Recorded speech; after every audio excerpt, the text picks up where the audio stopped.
Welcome, everybody, to another episode of Reptile Fight Club. It's Justin Julander coming at you here with Rob Stone. How are you? I'm great. Yeah. Excellent. Things are pretty good over here as well. My brother sent me a camera, and it's a very nice camera. It's a Canon RP, and I've been having a lot of fun with it. Takes some really nice photos, so I might have migrated out of the phoner group into the more professional camera group. Oh, there you go. Okay. Yeah, been taking a few kind of trial shots, and I put up some of the Brettles shots that I took on Instagram and Facebook, and it turned out really well. So I don't know. I mean, it kind of in the daytime, it's a little easier to get a decent shot, and it was a little overcast, so good lighting that way. But yeah, they turned out. I was very happy with how they turned out.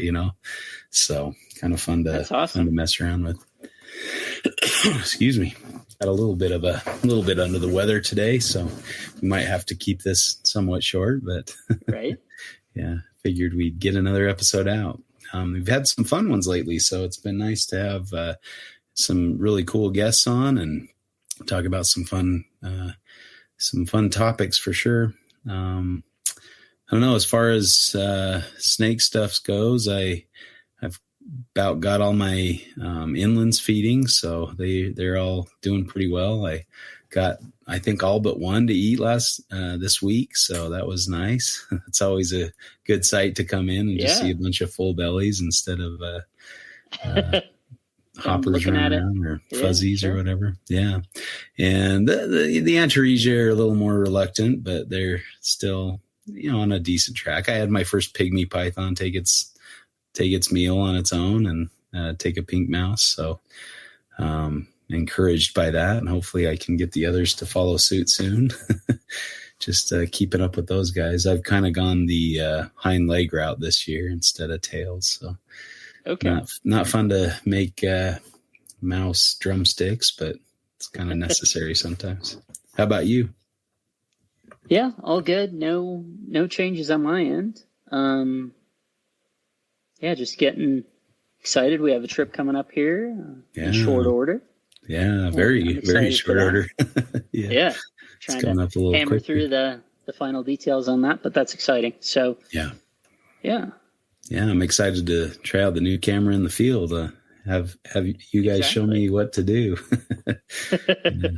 Jordan even offered to send me over a flash, so that'll be cool. One of the external flashes, so I'll be able to try that out with it as well, and try to learn how to. Hopefully, he can make the trip and train me. Exactly right. Yeah. So, but yeah, I'm really excited. A full frame, full sensor, or what is it? Full frame type camera. So big sensor, and yeah, it's been really fun. And then my brother was always trying to tell me to shoot in RAW, and I was like, okay, whatever. And then I shot in RAW, and you can manipulate, to get what you see, and get the exposure up and all sorts of crazy things. It's pretty amazing. So, yep. Thanks, bro. My little brother JD, he's a nice guy.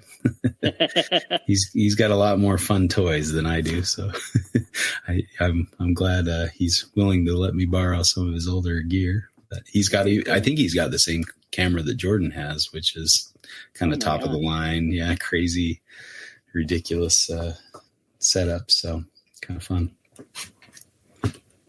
Very cool. Yeah, but I think I maybe mentioned it, but the Aspereg that I got a little while back is still going strong, and so yeah, hopefully I'll be able to add another species to the list this year and see how that goes. Yeah, but good stuff over here. That would be an awesome little baby to see. So yeah, for sure. I also broke down and finally got a Morph Market account. So I've been putting up some snakes, putting up some ads, and it makes it really easy when you can, take a picture on your phone and put up an ad the same afternoon. It's very cool. Makes it very, very slick. So I've been putting up some ads for the jungles. All the jungles are eating rats except for maybe 2 of them. So yeah, it's a pretty good deal. Putting up some Antaresia lately. So yeah.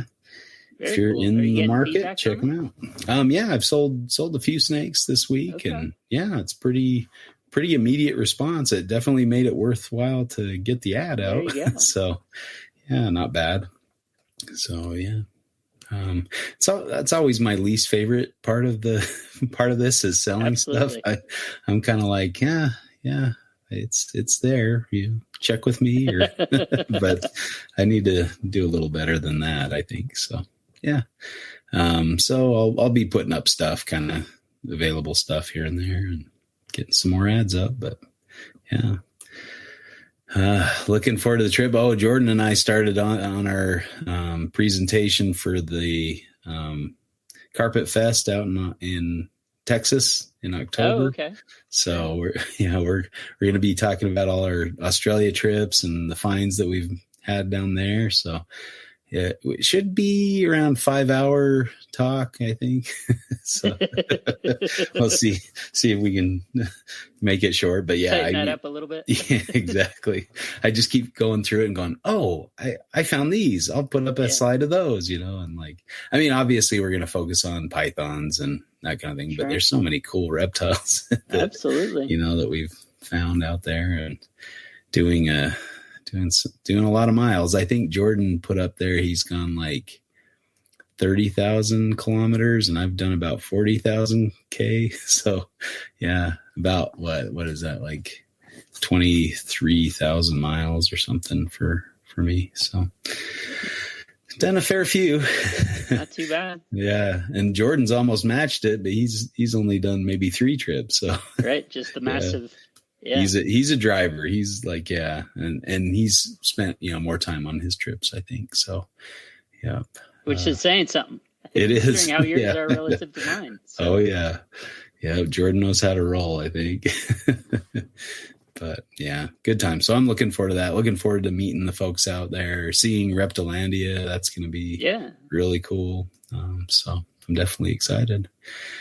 So yeah, if you're thinking about going to Carpet Fest in you should give October them in Texas. Yeah, that's a good idea. I will look that up as we speak. But so you don't run into your Southern California difficulties. I thought it was this weekend. Although I suppose out in rural central Texas, it's probably less likely that there'll be competing events on subsequent weekends or whatever. Right. I still, feel like kind of a bit of a fool for doing that, but what do you do? I would have looked quite the fool, an April fool, as it were. So the event itself is on October 19th. Oh, that's 2024. Where's the 2025? I guess they have not updated their website. I suppose I'll have to go to Facebook. But yeah, I don't know. I think I'm really, really excited to hang out with Brett Bender. Of course, Jordan. I'll be hanging out with him quite a bit out there, and then seeing like Brett Bender and some of the other Morelia folks that we've interacted with in the past, and then obviously seeing Quetzal and sure. Oh my gosh, Ari, yeah. I wanted to say Rayu, but I guess she'll be there as well. And I would like to meet her and chat with her. I guess I've met her at the California debacle mix up. So, yeah, it should be a good time. All right. Well, a little dead air with some typing in the background, it's good times. Yeah. Things are going great. Yeah, exactly. October 25th, 2025 at Reptilandia Reptile Lagoon. So they've got a pretty cool shirt too. So I'm excited to grab one of those as well. But yeah, good times. Very cool. So if you can make it, come out and hang out with us. All right. Well, are we ready to dive in? I think so. Yeah. Okay. I think so. Rob came up with this topic, and I think it's a good one to discuss. And we've had a few of these issues ourselves on trips, and on several different trips. So I think it's it's intrinsic. If you're not right, we just talked to Jordan a couple episodes ago when people have heard this, but he used to go mostly by himself, right, with his dad, and then by himself. Yeah. He kind of talked about that as his usual context. And then obviously there's no issue, right, save for being in a situation. I don't think he's doing this, but, where you come up upon a group that has already found an animal, road cruised an animal or something like that. And we talked about did you find it if you were, the German who came upon on the road, Dustin with a green rat and those sorts of situations, Exactly. We've already talked through that sort of as an idea, but absent that situation, if you're herping by yourself, well, there's no one else who could possibly be duplicatively posting that animal. Yeah. And that's kind of the theme is, posting either on social media or on social media, iNat, Herp Mapper, iNat, whatever Herp Mapper. Sure. And there are different kind of connotations or issues with each of those different things. iNat and Herp Mapper being similar, but social media, brings up its own set of different issues, right? So we can talk through that a little bit as well. Right. And I think, I guess let's flip a coin, see what kind of, see what stance we'll take. Yeah, exactly. So go ahead and call it. I'll say tails. It is tails. You have won the coin toss. One. Would you like to be coin toss? Who cares? Just everybody post willy-nilly, or should we have some order to this thing? I think is that a good way to phrase it? That's based. I had framed it. Who in the group? I guess that implies that I think there should be method and order to these things. Right. And as a consumer of these data sets, more so than for reasons of my own, than a poster, right? I guess I would prefer to not have data sets, and as a data scientist in daily life, I would prefer to not knowingly create bad data sets. So that would be my predilection. So I'll go with that. Okay, sounds good. I'll take the who gives a crap. It doesn't matter. Anarchy, chaos reigns. And chaos. Yeah. There's some records on there that are like herp group, class or something where they all log the same animal, and there's like 5 different pictures of the same snake in a bag or something, or in hand, and you're like, obviously this was a group and they are learning to use iNaturalist or something like that. So well, even the Eastern Massasauga, right? Yeah. Given the context of that, my question became, I wonder how many times we're going to see this posted. Right. And the answer is at least 2 or 3 times. Mm-hmm. So that animal did get posted. Did get posted and posted by several people. Anybody from our group? I don't know if I did or not. I don't think I did, but I can check. I don't know for sure. It's definitely on there at least twice from people that aren't us, which is sort of the point, right? Especially, I think I'll go ahead and kick it off by saying this is obviously most noticeable on things for which there are fewer records. Right. You see the essentially the distortion that can come from the same animal, not only same animal, but the same instance of finding a particular animal has a greater distortional effect the smaller the overall data set is. So that if we're talking about something, like rough scale pythons, where there's 6 records on iNat, I think, the fact that 1 or 2 of those 6, that seems to represent at most 5 distinct animals. 2 of those appear to be the same animal taken from different angles on presumably the same day. It's seated in the same context within a rock ledge. That almost certainly is the same, at least 2 people in a group posting a picture of the same animal. It could be that it didn't move and they're not related groups, and that actually was either within the same day or the next day it just hadn't moved and they both happened to find it or whatever. That seems unlikely given sort of all the context and constraints, but it's possible. Right. And so, I guess that was the thing that really brought it back to the front of my mind, is looking at that saying, okay, if I'm trying to look at seasonality, range extents, are there cluster, obviously those are inherently obscured based on their conservation status. Right. So I know, there's been some question around iNat, what the obscure, we've talked about that. I think even what sort of the meets and bounds boundary box and all these different things. But the idea is really, okay, are we getting distortional effects in small data sets because people are overposting a singular animal and singular find of a singular animal? Right. And I think, to some extent, especially with the rare stuff, you can pretty easily see, okay, that's a duplicate record. That's the same animal as this record and found on the same day or, in the same month or whatever it is. And if they're obscured, it might even give away a little bit more where it was found too, because we've talked about that in terms of where the dots are and are not and all that. Exactly. Yeah. And I mean, also for some of those, you probably already know where to find them. Sure. For example, the Brettles python, I was looking, or even all the animals we found on our trip. I was on iNat today, kind of thinking about this topic and noticed that both Jordan and Nick had posted a lot of the stuff, repeated, the same animals or the same observations, but different, Nick's were just kind of like quick phone shots that were not the most clear, and Jordan's were like his professional photography. And now Nick also does really great photography, but he posted his phone shots for the iNat records, which makes it easier. It's already got the geo spatial location type stuff in there, and does definitely make it easier.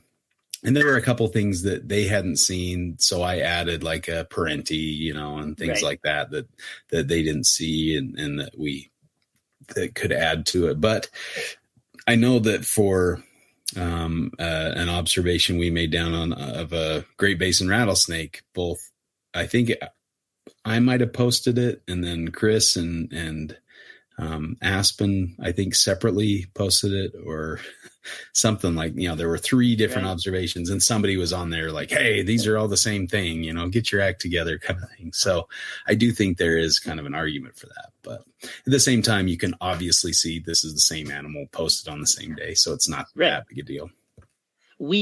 I think so. A couple things that grew out of that. And as I was saying that, I realized they're really sort of the same question applied in 2 different contexts would be to say, well, what's your utilization of the data, right? As a casual user of the data, where I'm trying to kind of parse through and identify seasonality, broad trends, those sorts of things, it is easy to look at that lutosis record and see, okay, that pretty clearly is the same animal. We're having the same time frame. I've sorted them by date of observation, and I can see the clustering there, so it's more obvious.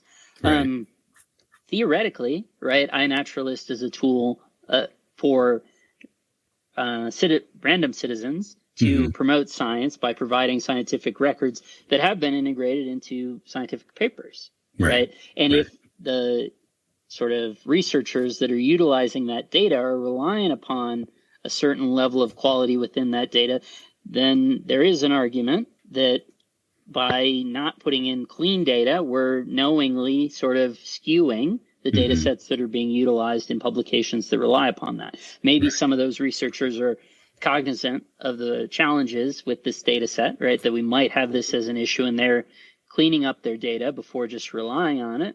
I would hope so. Any inferences there.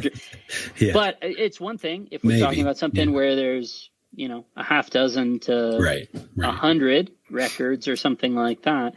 If we're talking, the paper that jumps to mind, was looking at the regionality and proportionality of Bell's phase versus typical phase lace monitors in Australia, and sort of the gene flow that was extrapolated from that data, that was, I believe, thousands of records. And at some point, that's probably unrealistic to anticipate them to be able to catch with 100% certainty and clarity that there's no duplication within that data set. And again, maybe it's within the margin of error. Maybe it becomes the alternative answer on such a large data set that it won't have that much of an impact. I just throw it out there. The alternative thing that's raised by, well, what is the intentionality or what's the point, is it does seem like some people utilize their iNat observations as sort of maintaining their life list. Right. And so to that extent, if you're counting it towards your life list of having seen it, I can understand the argument that everyone, if they're doing that, should be able to post that. Mm-hmm. That becomes a little hairier when you have folks, a natural divider in terms of who gets to post it is, well, do you even post stuff on iNat or HerpMapper at this point in time? Right. Well, what if 5 years you don't today when we saw it, but then 5 years down the track you decide I'm going to do that so I can monitor my life list, and you're going through your collection of photos and things, and then 5 years after we found it, maybe 5 years after you posted it, someone in the same group posted again. And better yet, they do it from a slightly different location, and you get some, keyboard warrior who comes on and says, not only is this the same animal that was posted here 5 years previously, you have it a quarter of a mile down the road. Neither of these records should be trusted now. Yeah. And this did happen. I got in this argument, and that's part of the reason I don't post on iNat anymore. Yeah. Is that explicit case when Owen, it was in our 2019 trip, and it was that ghoul eye on the road over to Kakadu. Mm-hmm. And, I was posting things in 2019 and put that record up there. And I got into a, sort of taxonomic argument with a European enthusiast around what that is, which really isn't even the point of iNat, and sort of in any context. That's its own. I have my own issues with that. But and then 3 or 4 years later, posted his photo of the same animal and put it either with the record, the location based on his phone or whatever it was. And as I say, it was, 1,000 feet, 1,500 feet further down the road or whatever it was. And I don't know if that was the record from his phone, if that was from his memory, whatever that reflected. But yeah, literally that was the response. Neither of these records should be trusted since this is clearly the same animal and they don't even agree where they found it. Yeah, right. And I mean, I think too, like I was going through some of the records and came across one that was like, out of range. It looked like a similar species, but it was within the range of a different species. So I put a note on there. I said, I don't think those occur here.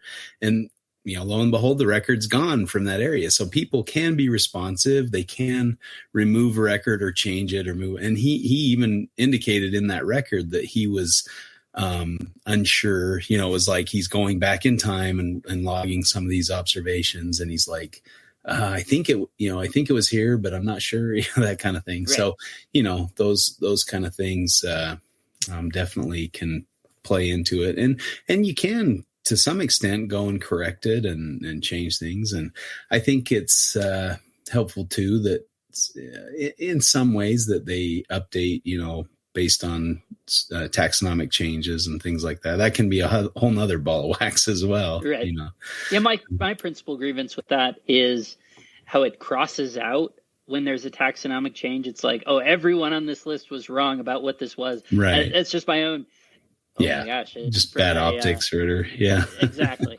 I can imagine an uglier thing to do that just doesn't seem so unnecessary from my perspective. Yeah, but for sure. And I mean, it kind of hits a nerve with something like the Stimsoni to children eye chain. Sure. And now I don't even want to log any Stimsoni because I don't want them to be put on there as children eye. But maybe that's okay for some. But for me, I'm kind of drawing the line there. But so, I do think the responsiveness of putting iNat records out there can be a benefit of that, where you can change things and remove duplicate records. There can be useful feedback. Absolutely. Yeah. Not everyone is a keyboard warrior who's looking to get into it with you. Yeah. Yeah.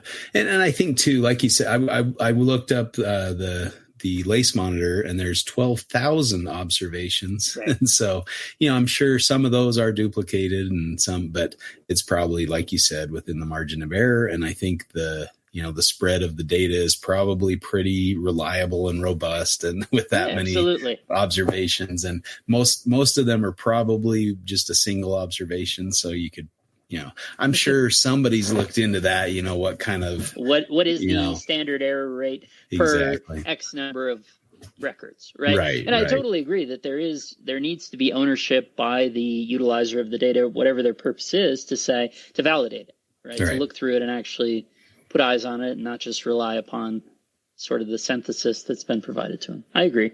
Yeah. So, in that way, you can kind of mitigate some of those things, and it becomes less critical. But I guess moving forward in people's minds, like, I guess, how would you suggest we take that on as the hard part, group? Right? Yeah. Yeah, I do. Because that is the issue. Certainly the path of least resistance is to just sort of let everyone do what they're going to do, right? And by not posting stuff myself anymore, not utilizing it to represent my life list, not doing any of those things, then I'm not an additional person, right, who's sort of interacting with that issue. And with my own ethic around what would count as a lifer find for me, like when we're herping as a group, I certainly at a minimum understand the problem or the dynamic of saying, like, if it was sort of the collector mindset of he who finds and identifies it or whatever, and in case of mutual find, maybe you fight to the death, I don't know, but like, well, Justin, certainly were I posting stuff, the Shay, well, that's yours because you found it, right? Even though it would still count on my life list and things that based on the context. I guess maybe that's part of why I don't use iNat for that purpose, because I would want you to have that record, because justifiably so, it's your lifer as well. But there's no way to really resolve that without someone then not sort of having a conflict either amongst their ethic of saying, hey, I count that as my lifer, it's yours as well. The only way is if we're both utilizing that format is to distort the data, right? That's the only viable solution that I see. What I did do, and maybe is I did highlight in all my records, okay, this was presenting it. I don't think anyone else within the group, like in 2019 with the Oenpelli Python, I don't think anyone else was utilizing or at least posting on iNat at that time. So I didn't have like handles or tags that I could put in the comment. But I did say, found with Keith, Eric, and Owen, full name, to give that credit, recognize that group effort, all those things. So that was sort of the way I had approached it at that time. Again, and it wasn't an issue then. It retroactively becomes this issue where it's like, oh, okay, this is now Owen's posting the photos, and stuff, which is great. And I don't want to stop him from doing that. Actually, one humorous one that I was looking at Florida pines the other night as a question of seasonality for other things. And one of the records that popped up there was a very beautiful Florida pine snake. And I said, wow, that's a really beautiful one.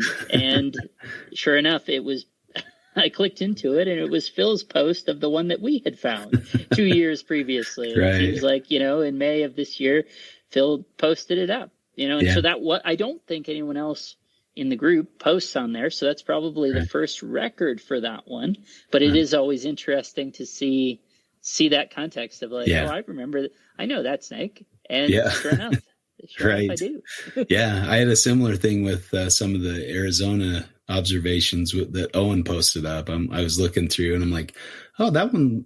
Oh, that's that photo looks familiar, because I have the same kind of photo, maybe from a slightly different angle So I think that's, I agree that, it might be good to let the person who actually found it post it, and we kind of did that with at least on social media, we said, hey, Jordan found the Brettles. Let's let him post that first to social media or whatever. We kind of had like a gentleman's agreement type thing in the field. And for other things like something like a inland marbled velvet gecko that we were finding, 20 of or something, sure.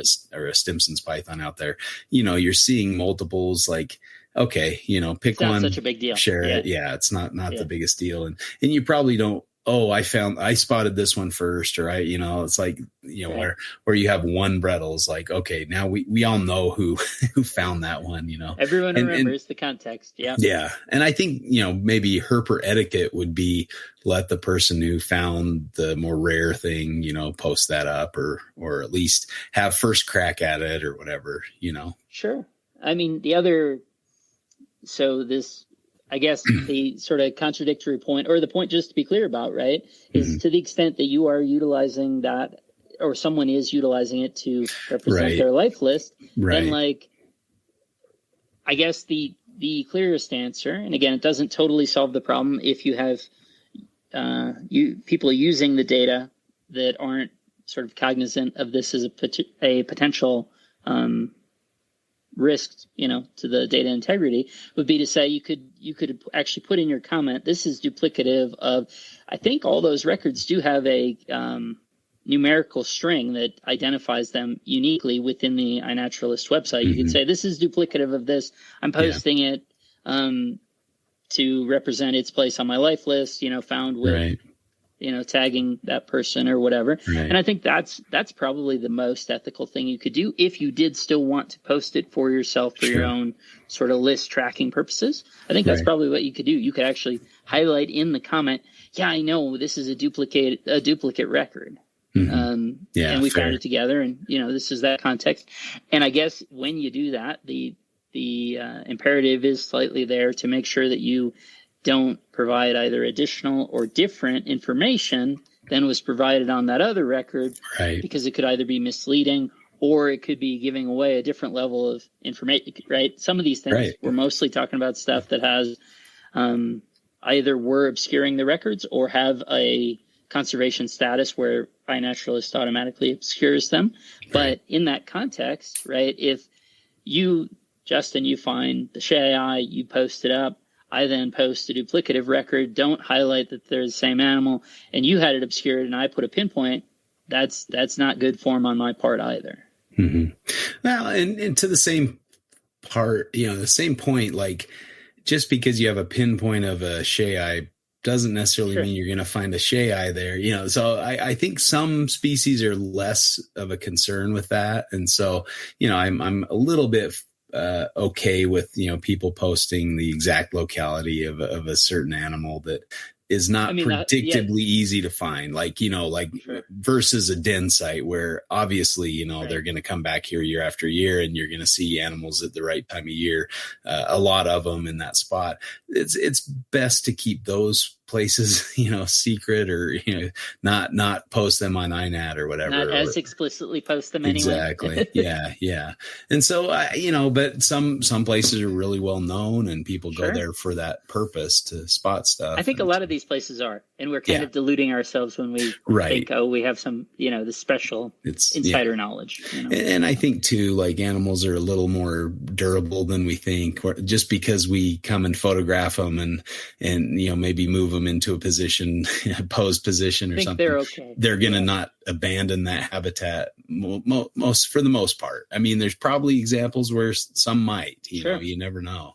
And two, if some are more locally abundant and very sparse throughout their range, but certain areas are very high densities, if you get an unscrupulous individual in there and they start collecting them, then, that could do damage. Yeah. It could be a bad scenario. But for the most part, I think most stuff is pretty, taking, for example, like the we've already talked about some of these things, like you're going to see a lot more records of snakes on roads because people are road cruising because it's easier to find stuff, and you're going to find a lot more that way. And so, you'll look at records, or you're only limited to the roads, like in West Texas, where unless you have access to private property, you're restricted to roads and road cuts for herping. And so, and even then you're not supposed to technically road cruise for reptiles. So, you're kind of breaking the law if you stop for a snake in the road and move it off the road. You're supposed to let it crawl on its own volition, I believe, according to the strict interpretation of the law. So, in those cases, we've already kind of identified the limitations of iNaturalists in that context. You're just going to be restricted to those things on the road. So giving a pinpoint locality is probably not that critical because they have thousands of acres on either side of the road that they can move into and have appropriate habitat. And we're just having a snapshot of a small area where they can be found. So I think with some of those things, it's a little less critical or less. I think that's true. I mostly highlight it there in that context of saying I knowingly duplicatively posting the same record that you have and sort of contradicting the status and designation you had given it. Whether that's just you obscure everything, as a matter of course, possibly that's what it is or whatever. But I don't know. I could just see that getting a little tense. Right. And I think for the most part, I guess to some extent, like, looking at records of Australian reptiles out in the middle of nowhere, the people that are like, for example, one of the spots we hit is a big, like, scientific study area. So you get a lot of classes or research groups that are out there trying to document things. And so you can see the pit traps in the background. It's like, okay, that's why they're finding, brevicata, the pygmy, what are they called? The short tail monitors and the Eremius, the rusty desert monitors. They've got like 5 or 6 records because they're pitfall trapping, and that's the easiest way to find those things. Otherwise, they can be a big challenge because they just scurry under a spinifex bush, and you get a passing glimpse. Doing the infrastructure projects, right? I mean, so many of the Australian herper bros, right? That's what they're doing. They're out there. Their job is to pull reptiles out of. I mean, you see some of those guys, posting on Instagram or social media, these amazing reptiles, massive trench, they're in a big trench. They're rescuing them out of there and letting them go on their way. So, or like, for example, that group that does all the tours, but they were over in like the Middle East and found some desert monitors, the Griseus, and in an abandoned well, and they have a bunch of abandoned wells that they go to and, free, spiny tail lizards and rusty, or not rusty, but the desert monitors. Yeah. The Griseus. Yeah.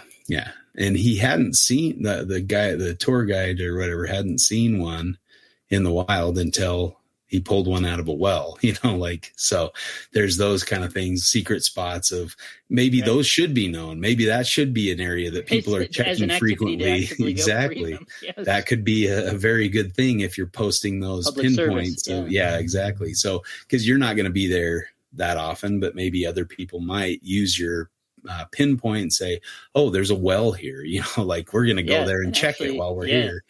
Then you could also run into like, oh, somebody gets caught in the well, they can't get out, or they're all alone, and then they're found in the well, and rescued from the well or something. So I guess you got to be careful that way too. I don't know if you could take any legal action of, hey, they posted this sighting and I went there to find it, and I'm going to sue them now, because that probably would only happen in the U.S. But right, yeah. I mean, well, and that even raises sort of the kind of a fundamental question of this, right, is even relative to my own approach of, saying, oh, I'm utilizing this data, but I'm not posting stuff.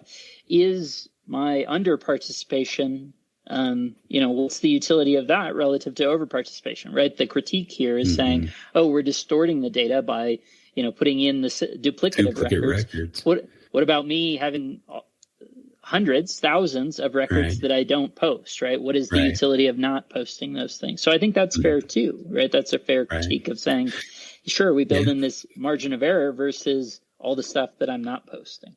Right. Especially if you're looking like, I don't know, I guess I could use my birding as an example. Like when I started birding, I was really like dutiful about posting numbers. Like, oh, I saw, 500 Canada geese flying. And so or in a field or something. So I'm like, about, I'm kind of doing a rough count and trying to get an idea and posting that, to eBird or whatever.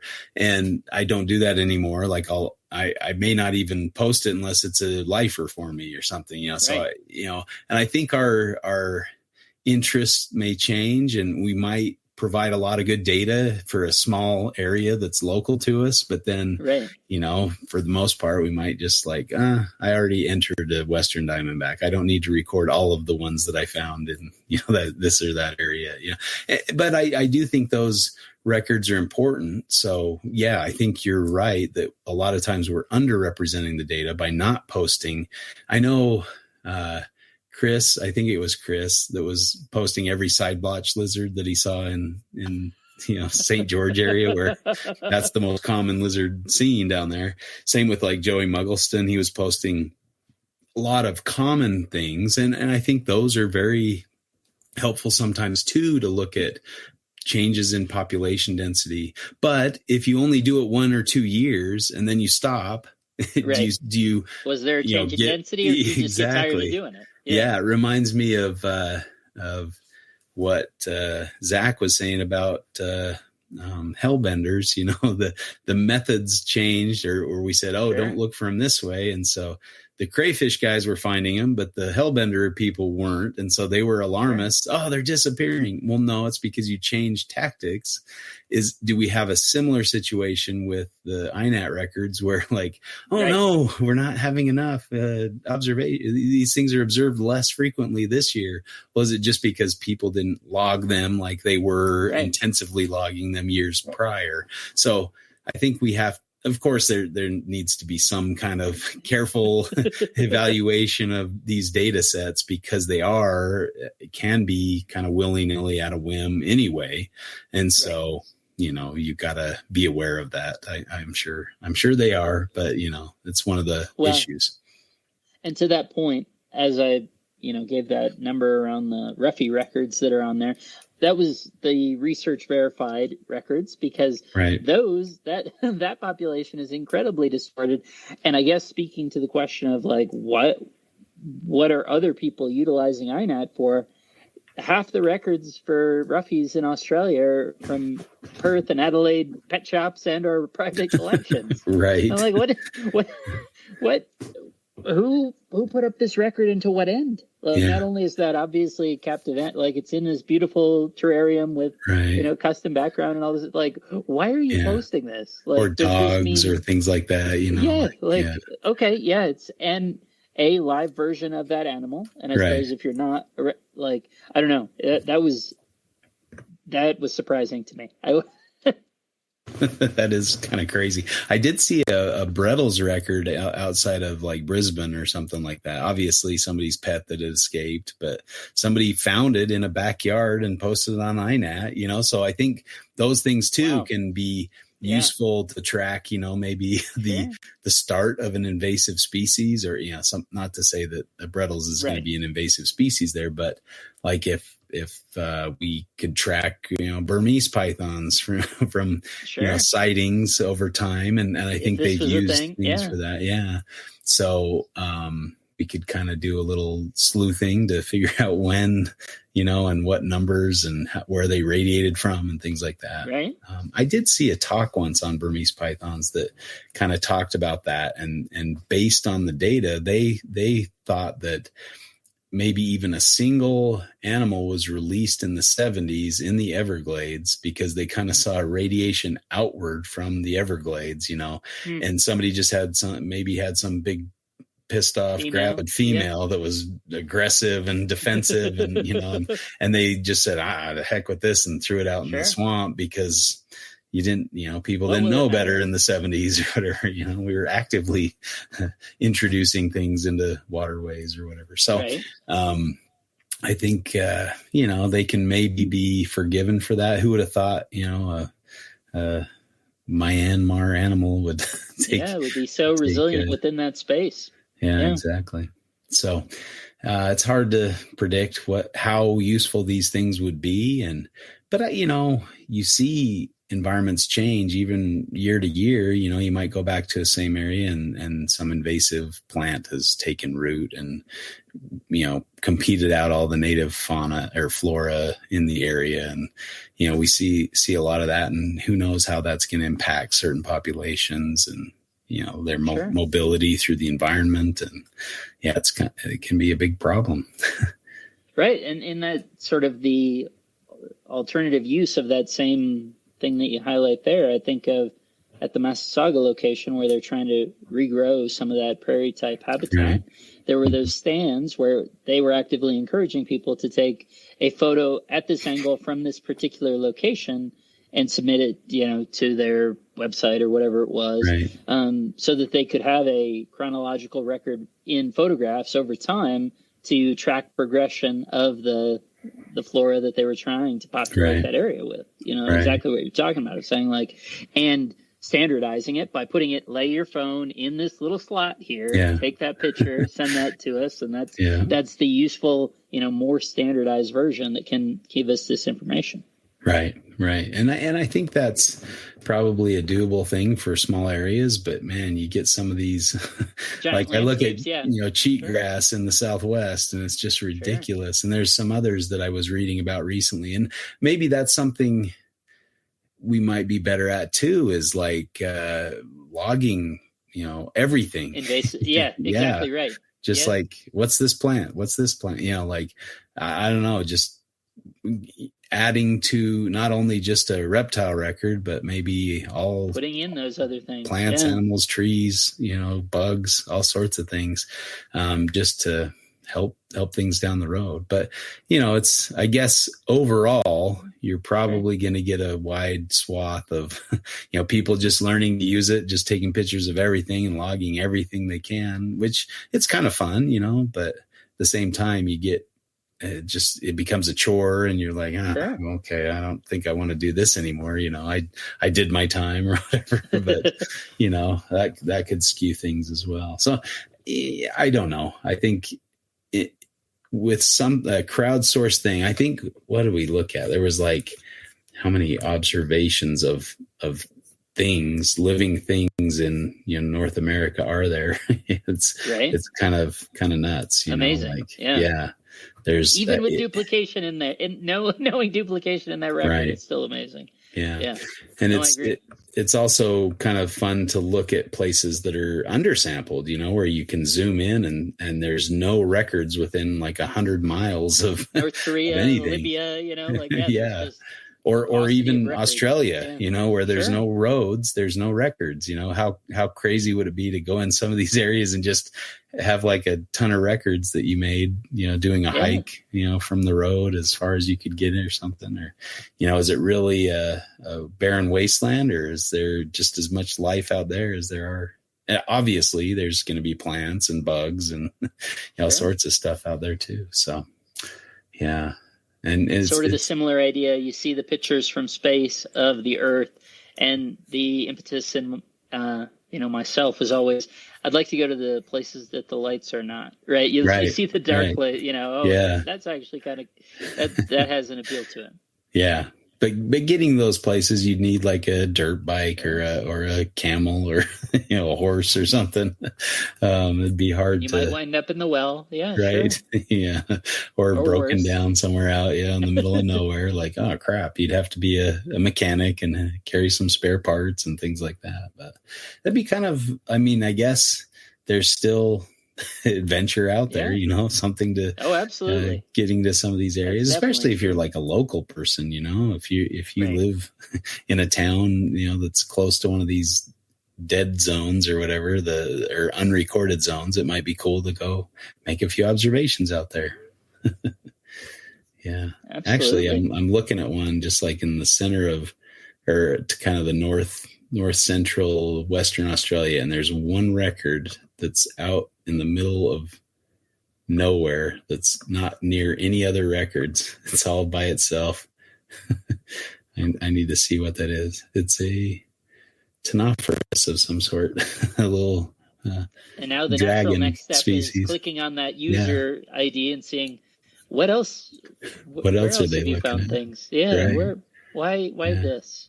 Stephen G. Hamilton observed this thing out in the middle of nowhere, and we could probably get an ID on it, but maybe it's a new species. Who knows? Right? Who knows? Yeah, and then this isn't the only database. There's a lot of things that you could probably add to iNat. Different regions have different. Yeah, exactly.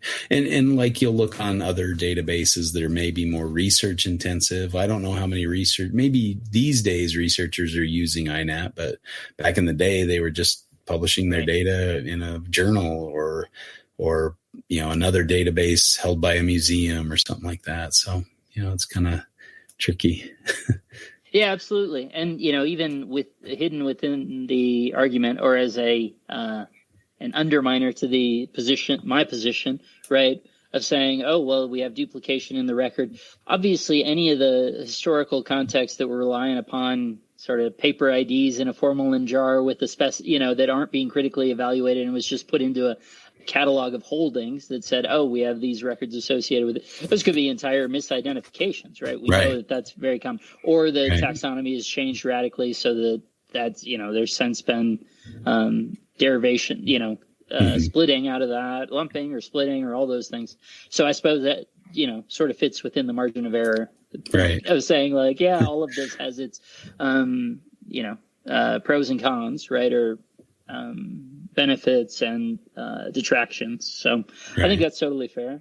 Yeah. I was just incidentally, I was in a museum, or it was a visitor center up in like Exmouth area in the Cape Range National Park. And I'm pretty sure that's where it was, but yeah, their visitor center, they had a preserved, some preserved snake specimens, and they had a rosen snake, one of the Suda species, mislabeled as a Stimson's python. Yeah. And I'm like, that's not a Stimson's python. I told them in 2013 when we went through there, I went through there with my wife and I said, yeah, that's not a Stimson's python. It's a rosen snake. And and we went back the next year and it was still mislabeled. So they didn't listen to the Yank who they figured didn't know their Australian reptiles as well as they did or something. So I'm like, come on, guys. You still got to mislabel. What's going on? Yeah, exactly. Here, I think I even showed them pictures. Like, here's a Stimson, here's a rose. They do look very similar, but look at the head, look at, and they still, no, that's a Stimson's python. I'm like, come on. Yeah. But what do you do? So... One other sort of aspect of this, or, within the range of this conversation that we alluded to a little bit earlier, was the idea of sharing to social media, and the question of I think right, it's more, hopefully people are talking about it in the context of their trip and not saying like, oh, look at all the things that I found, failing to mention it in the context of being with the great group, which is really the point of the thing anyway. That's true. But the thing that jumps to mind is saying like, okay, maybe there's a greater tolerance. We're not then using.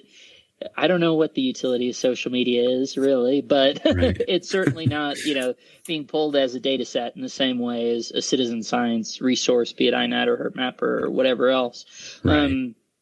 But I do think we then get into issues. I know we've seen this, and I don't think it's ever really been a problem or come to a head or even, maybe even been discussed, but different people have different feelings on the idea of sharing photos during the course of the trip. Right. And then is it sort of like the quickest on the draw, even if it's not the best photo and it's not processed and whatever. And that sort of becomes the public narrative or public story to the extent there is one, right. Even if it isn't the best photo, it wasn't the person who found it, all those different things. Mm-hmm. Yeah, that's I hadn't really thought of that, logging who was there. I didn't, think about that aspect of it. That's something new to my brain. I guess I'm more of a selfish person than you, just thinking of myself. But that could definitely kind of pare down the duplicate records or make it easy to see that it is a duplicate record from something else. If people did that more commonly, you could make those ties a lot easier, maybe exclude data sets. Yeah. Right. Yeah. And makes it a little bit more of a team effort rather than, or if you just had one person designated who wanted to log them. Post all the animals we saw, and for example, like if you saw something that nobody else saw or got a glimpse of it and people weren't there to see it, then you could log that. Obviously that fits into the box, right? The Parenti, you and Aspen, but. Mm-hmm. And I don't think Aspen logged it, but I didn't check too closely either. I kind of did, but kind of not. There are quite a few Parenti records out there too. So it's possible that Aspen could have logged it, and I didn't cite him as being there to witness the animal. But But again, that's even falls into the box of, okay, well, the extra time to do that, and then obviously the sin of omission even then would be the greater challenge of saying, if there were 5 people on the trip and you only list 4, it's even worse that you shouldn't have done it even in the first place, Right. That's true. One other thing that I noticed in my combing of some iNat records this afternoon was if there were really good photos of it was particularly with Brettles pythons. Dave Barker had made comments on several posts saying, "Is this a captive animal? That's really nice lighting and it's really nice pose." Is this a captive animal? And no, this is wild. I found it out in the West Max or whatever. So, but and I think that's reasonable to maybe question some of these things, like you said, if it's in a cage, like an enclosure, like was this taken at a pet store? You probably should make that clear. I know I'm on the nothing really matters side of things, but I think that does matter. You don't want to log in captive animals in your iNat records, or else we get a bunch of fill super strange, right? When you pull it up, right? There you go. So. That's the actual fight. I don't know. It's interesting for sure. Yeah, and you do get some kind of strong-willed. Not to say Dave Barker's, I'm sure he's strong-willed, but like in this regard, like I think that's perfectly apt to double check and make sure. I mean, even though they were within the range, like I don't know who's bringing their captive animal out to the natural range to take pictures of it in habitat, but I mean that could be something that happens, especially if you captured it and took it into captivity and, I want to get it pictured in its natural environment or something. And, I'm going to just post this up on iNat. That's probably not the best ethical thing to do unless you did capture it and kind of put it, put the picture of the pin. Exactly. Yeah. And sometimes you look at a record and you're like, I don't see this habitat where this pin is. Right. It's like, did they really take it here, or where is this taken? And I think too, like people are like, maybe not, maybe took it with their film camera, don't have the exact GPS coordinates. Remember like, it was around here somewhere. I was doing that the other day with pygmy pythons where I was like, where, cause I went through my photos and I have each like day or a couple days within its own subfolder. And so I was like, when did I see pygmy pythons? I thought I saw them over here. So I was looking in the folder and I did see, one in that section as well, but the majority of them were over in this section, and that was like, oh really? I saw them here, and then there were a couple like daylight shots between pygmy. And I'm like, I don't remember seeing them on 2 nights in a row. Like, it's kind of like, but this is also in 2013, which is, over 10 years ago. And so, it makes it a little foggy that way too. And I had taken some notes and written down like GPS coordinates of where we found these things, but I can't find those notes. I just misplaced them, or they're somewhere in a pile in my den or something. But so that's kind of the challenge too, right? Yeah. As long as I think you're giving transparency around that context. Right. This is, you even see those records where it's like, this is from taken from photo of a slide from the 80s. This is, approximate location, within whatever, Yeah, exactly. So, yeah, I think there's a lot of things that you can kind of either nitpick, and people get on there and are kind of maybe aggressive, like your encounter with the monitor fellow. Sometimes that kind of stuff is just like, oh, dude, take a chill pill. Does it really matter if I put in the subspecies or put in, there are a few like that where I'm like, verifying records, like, yeah, that is a Varanus tristis, but like, is it Tristis tristis or is that Tristis orientalis? I'm like, I don't even think they know. There's probably like several species within Varanus tristis. That whole thing is much more complicated than exactly. So to even nitpick it right now before the more thorough studies are done, where hey, it looks like a tristis, it's a tristis, mate. Like that. I think those days are over. Like, but I guess we use the current taxonomy, but to get down to I don't think there's a good clarification for what makes an orientalis or a tristis. I don't think so either. If it has a black head, it's a tristis. If it doesn't, then, so that was kind of maybe, I don't know, maybe that's the American version of our thought process in the pet trade animals, so I don't know. What do you do? But I think our knowledge base grows, and I think those kind of changes might be tricky, and I'm glad they do it on a kind of an iNat level rather than letting people go through and, hey, this is wrong now. Taxonomic anarchy. Exactly. Yes. So just saying, hey, all these things in this area are now this, right.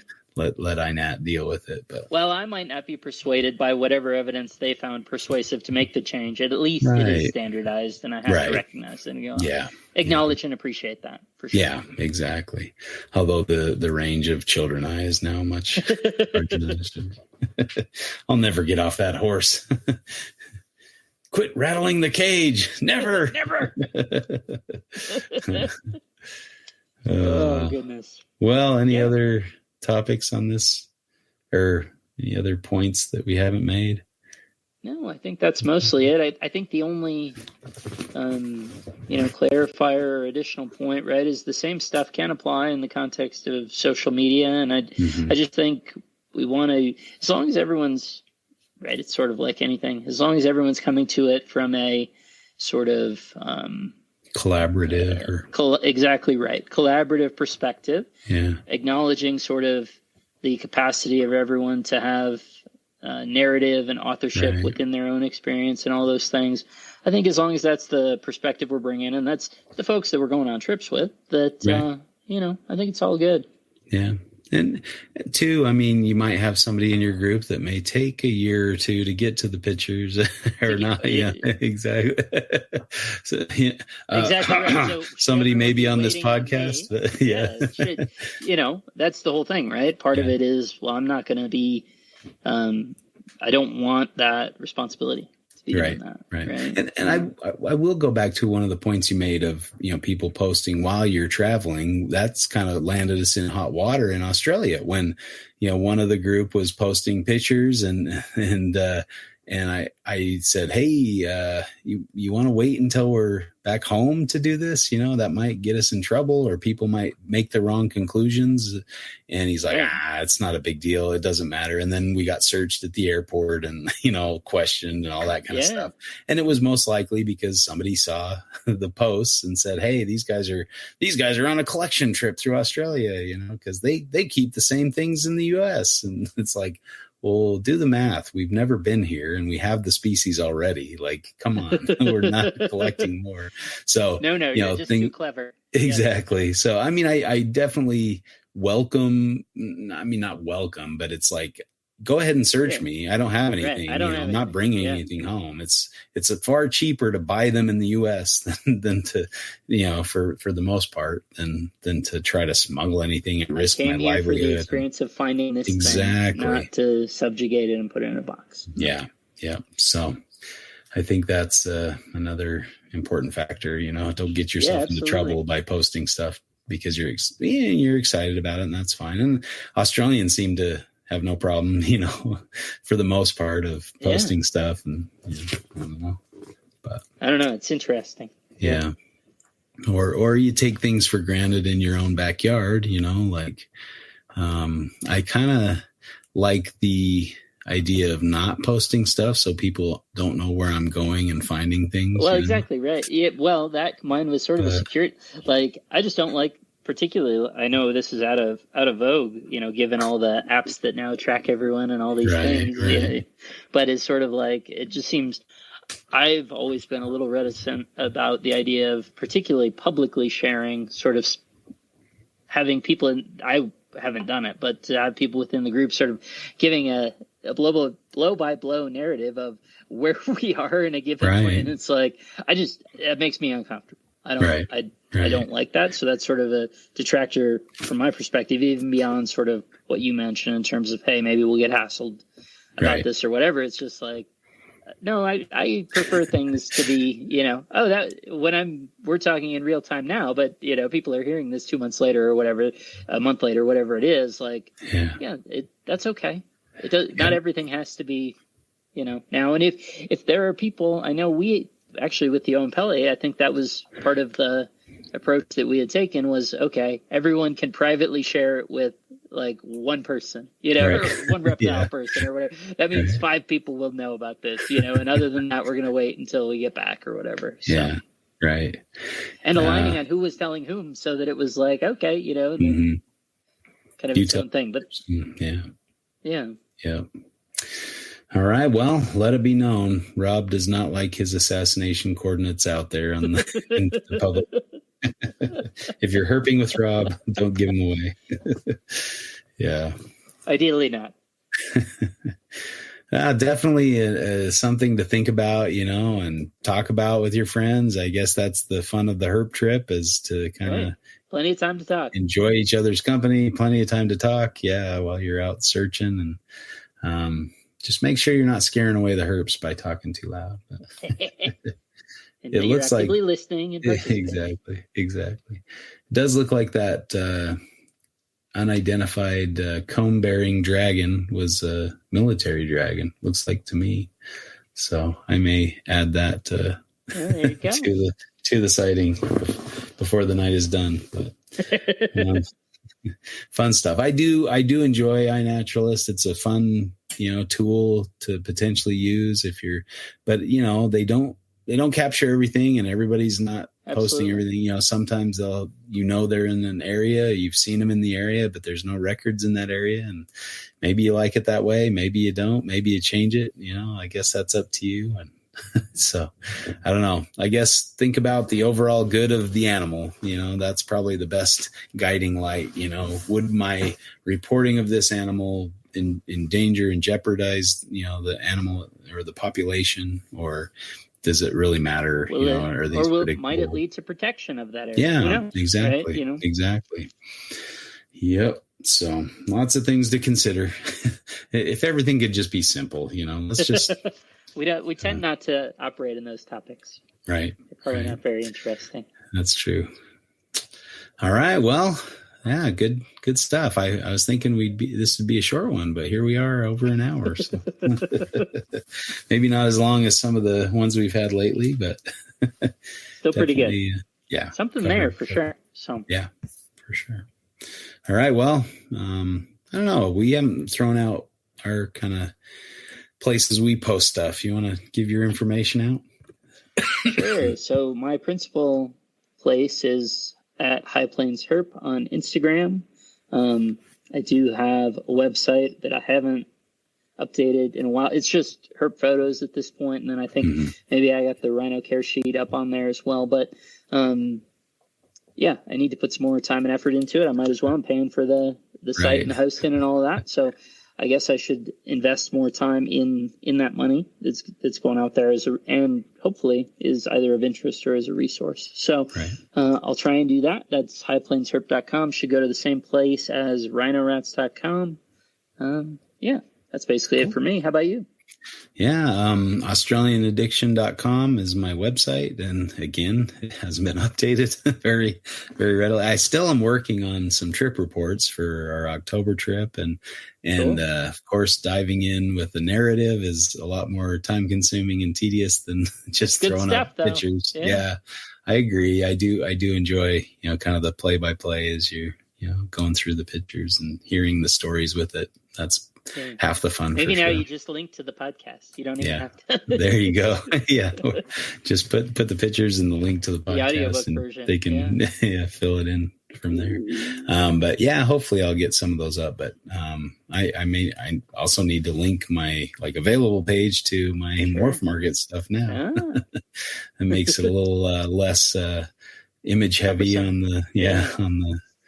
on the storage capacity that I have for the website. So, and then Instagram, JG Julander, mostly herp pictures, herping stuff rather than captive stuff, but I'll throw in an occasional captive animal in there too.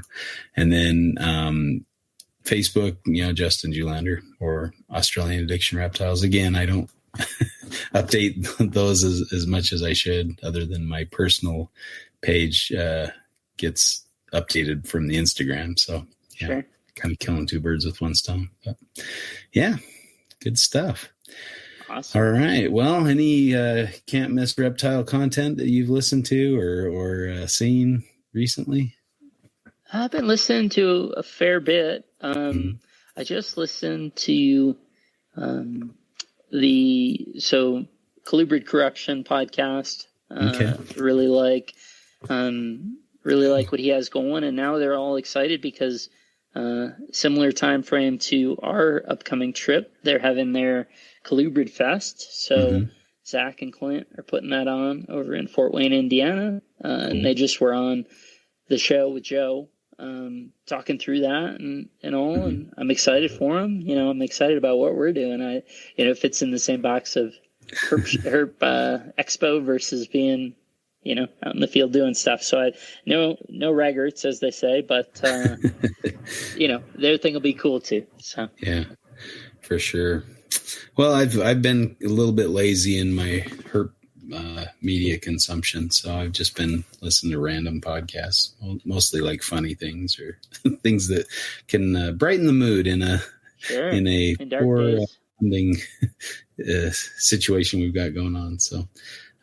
Not a lot of herp stuff to talk about, but I've listened to a few things. I always enjoy listening to Chris Applin and his Monitor podcast on the Trap Talk network. And then hopefully I don't know. I thought I heard that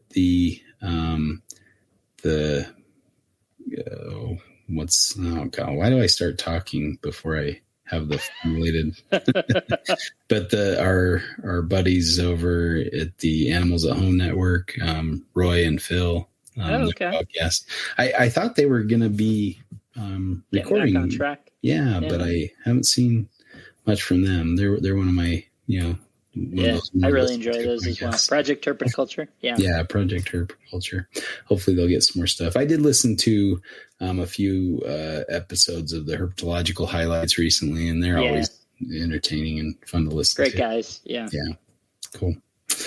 All right. Well, thanks to Eric and Owen. Hopefully, I know Eric's had a little bit of health challenges, so maybe the shows aren't coming out as quickly as they have. We're getting quite the backlog, which is good. Yeah, it means less pressure on us to record as frequently, I suppose. But yeah, hopefully, I'm just excited to listen to some of those again. I want to exactly. Yeah. I think so. When Ben's comes out, I'm going to be excited for that for people to hear it. It was really great to record that. And I feel that same way about plenty of them. But I think we did a lot of really cool conversation there. So I'm excited when that comes out and when we start hearing from people and we're going to be like, that was 6 weeks ago, but I love it. The enthusiasm. Exactly. So same with Jordan's episode on photography. That's just going to, I need to hear that again. If people are like me, they're going to be overwhelmed and just feel like, okay, exactly. We'll try and work with it, man. Yeah, exactly.